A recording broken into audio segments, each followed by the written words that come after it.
ijoollee nagaa keessanii ani baay'een isin yaadeen kadhachaartu dubbisaartu mana taa'uun akkamidha luqqisiin dubbisaa faarsaa 91 namni golgaasa hundumaa gararraa jiru keessa jiraatu gaaddisa hundumaa danda'u jala hin buufata waaqayyo ankoolu sitti galeera ati masaraa kooti ati waaqayyo koo isa nama nadduudha jedha waaqayyo kiyyoo namni siif ka'eera dheecha nama balleessuurras si oolcha harka isaatiin si golbooba bobaasaa jalas kooluu hin galcha amanamummaan isaa gaddamnaaf masaraa siif ta'a wanti halkan nama sodaachisu xiyya guyyaa namatti gadhiifamu sin sodaachisiin wanti dukkanaa namatti dhufu dhukkuba adeemaa saafaa nama balleessu hin sodaatu kumi tokko si bukkeetti kumi kudhan immoo gara mirgaa keetti yoo kufaniyyuu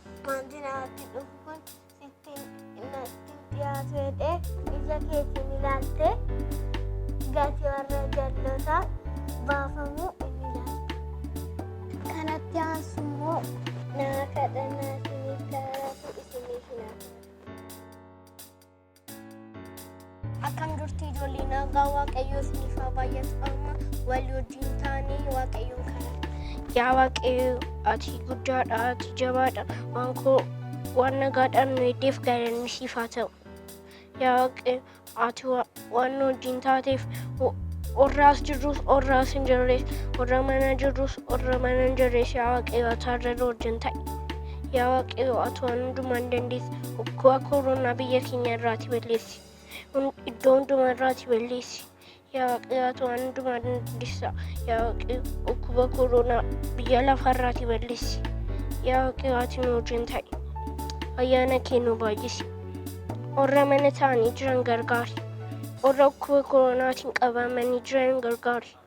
Yaa waaqayyo ati har'a nu wajjin ta'i. Maqaan Yesuusiin ameen. Akkam jirtu ijoollee? An nagaa kooti. Amma immoo yommuu itti dubbii sagalee waaqayyoo dhaggeeffannu ta'a tasgabbiidhaan na dhaggeeffadhaa. Garuu bakka sana utuun isinii dubbisin dura seenaa tokkoon isinitti himuu barbaada.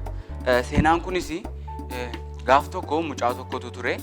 Isa booddee mucaan kun ganamaan yommuu manaa ba'utu wangeela dubbifatee ba'e.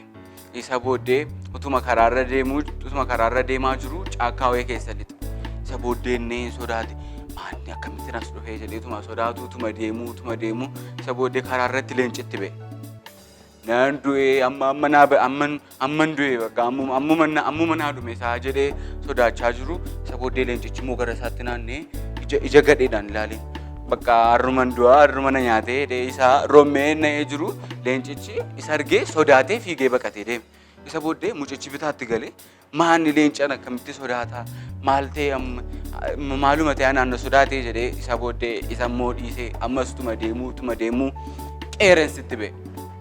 Isa booddee qeerensa immoo argu edaa leencichi kan inni dhiisee qeerensa argee qeerensaaf na dhiisee jedhee sodaatee amma naa dhume jedheetuma inni sodaachaa jiru ammas qeerensi yommuu isa ilaalu na'ee naasuudhaan baqatee deeme. Isa booddee ammas bitaatti galee maanni bineensa akkasuma sodaatuna maaluudha jedheetuma itti yaadu garuu immoo amma caakkaa keessaa boodaaf tuma deemu amma immoo qamalee tokko argate jechuudha. Isa booddee qamalettiin argite ishee baqachuudhaaf jedhu qamalee isa booddee qamalee naannofte maanni ennaani maaf na sodaattanii deemtu isin maaf na akkasii sodaachisee ennaani isa booddee qalamee katteetti kolfite jettee maal natti kolfita jedhee aaree maaf natti kolfita ennaani qalameen immoo deebine waan si sodaanne seeteeyi jette. Isa booddeen immoo maaliif na baqattu ree jennaani nuyi si sodaannee miti jette. Isa booddee inni immoo aariidhaan maaf na baqattu ree utuu nan sodaanne ennaan nuyi si sodaannee miti isa si dudduuba jiru isa guddaa sana isa baay'ee ifu sana sodaannee si baqannee deemaa jirra malee si sodaannee miti jedhanii jetteen jechuudha. Isa booddee baqattee deemte seen. Isa booddee isa na dudduuba jiru jedhee ofirra naannee ilaalee bitaatti galee maaloodha maaltu na wajjin jira naan jedhee utumatti yaadu garuu gammadeera. Maaliif wanta guddaatu si wajjin jira wanta cimaatu si wajjin jira wantoota biraa sodaachisu isa wajjin waan jiruuf immoo baay'ee gammadaa isaatu jira. Isa booddee utuma deemu marga lalisaa lafa baay'ee namatti tolutti ba'ee achi boqotee bishaan bukkee ciisee utuma gammadee taa'aa jiru yommuu taa'ee yaadu isa ganama wangeela dubbise yaadate. Maal dubbise beektu ijoollee? Egaa isanis ni dubbisaa walii wajjin dhaggeeffanna. Macaafa faarfannaa boqonnaa 23. Maalin jedhee? Macaafa faarfannaa boqonnaa 23 guutummaa isaanis ni dubbisa. Waaqayyo tiksee kooti anumaa hin dhabu. Inni marga lalisaa keessa akkam boqodhu hin godha. Gara laga itti aara galfatanittis na geessa. Inni lubbuu anatti hin deebisa. Maqaa isaatiif jedhee daandii qajeelaa irra na geggeessa. Ani bowwaaddu kanaa sodaachisaa keessa yoon adeemeyyuu hamaan natti dhufa jedhee hin sodaadhu. Ati ana wajjin jirta. Uleen keetiif dhaabbanni kee ana hin jajjabeessu. Utuma warri na curqursanii ilaalanii ati maaddii anaaf hin dhiyeessita. Mataa koos dhadhaa ejersaa hin dibda. Xoofoon koos guutee irra hin dhangala'a.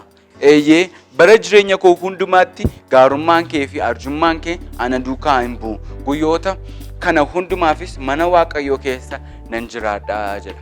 Egaa mucaan kun maal dubbifatee bee?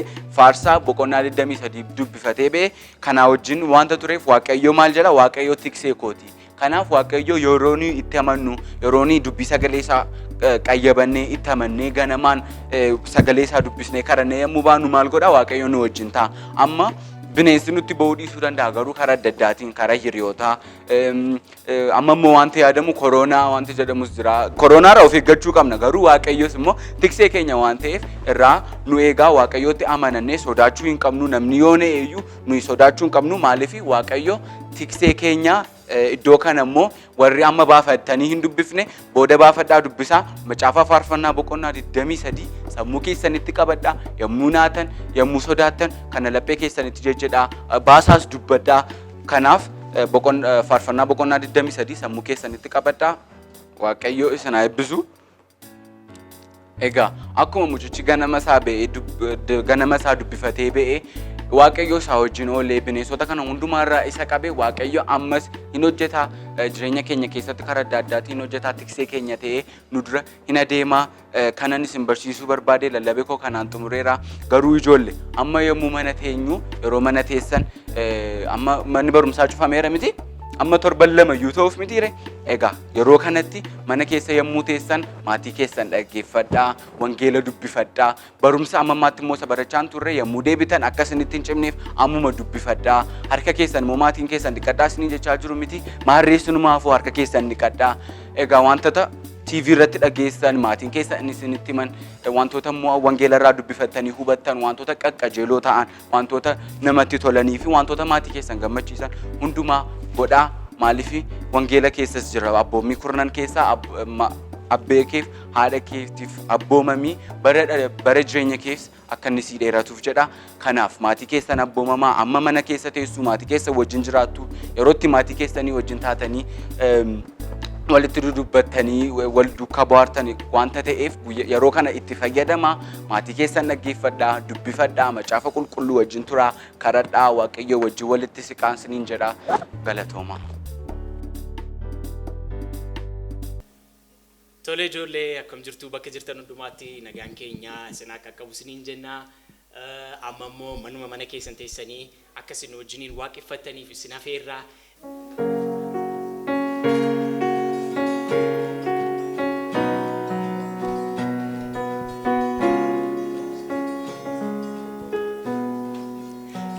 Jalali Gupta, Dinki Sisada, Jalali Gupta, Dinki Sisada, Jalali Gupta,